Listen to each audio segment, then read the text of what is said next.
Why is everyone talking about this show? If you asked me, I'd say it's because people are naturally drawn to simple premises done really well. Squid Game could have easily followed a very structured format of trailing a handful of characters across several dangerous games, and if it had, it'd have still been very entertaining, but what they actually ended up doing was something a little bit more sophisticated than that. To give you the spoiler-free, broad strokes of the show, Squid Game follows Gi Yoon, a man who tricks his own mother for financial resources before gambling most of it away.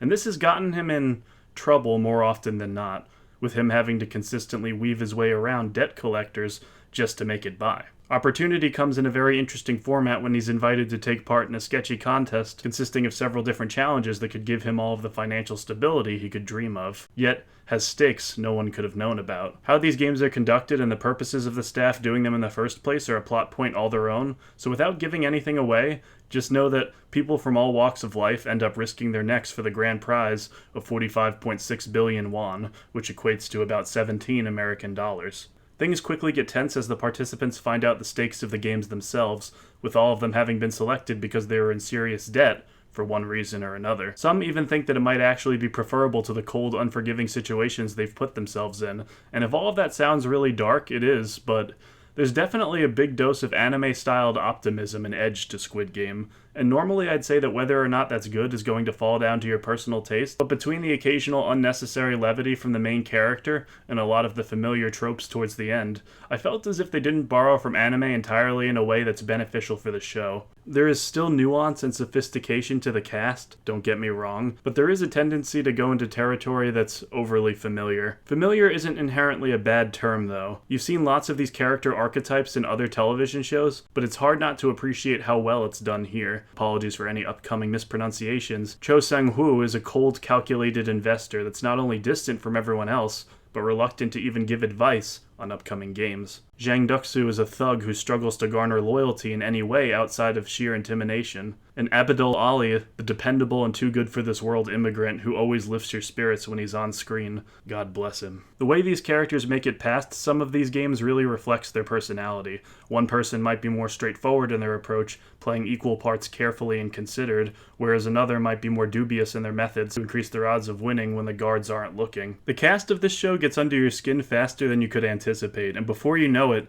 you're heavily invested in what happens.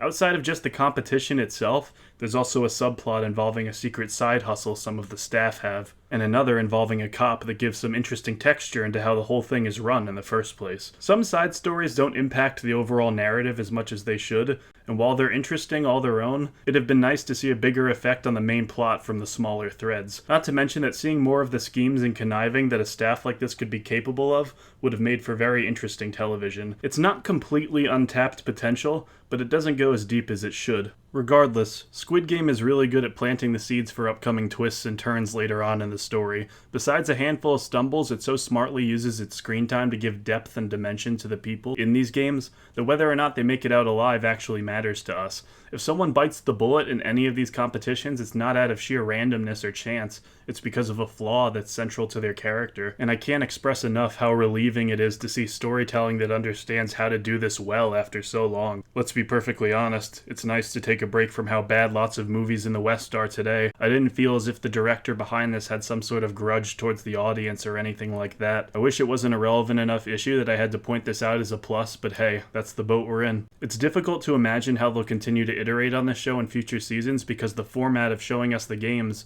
uses up a lot of screen time. Though they have demonstrated that they're able to balance this with other subplots, it'll be interesting to see how events outside of the matches themselves will end up affecting the bigger picture.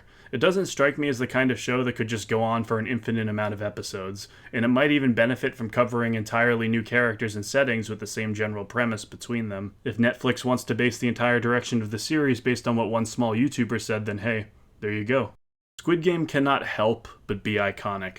Costume design is loud, simple, and immediately identifiable. When a contestant loses, they're put in a giant black and pink box that looks like a present, and all of the contests themselves are purposefully over the top. Between the realized characters and creepily childlike atmosphere, the show cements itself as a standout in an online platform that's flooded with trash. And to say it's a breath of fresh air is an understatement. Definitely give this one a go if you haven't seen it. Here's a video I did on Hotline Miami, where I also dissect a lot of storytelling techniques and themes.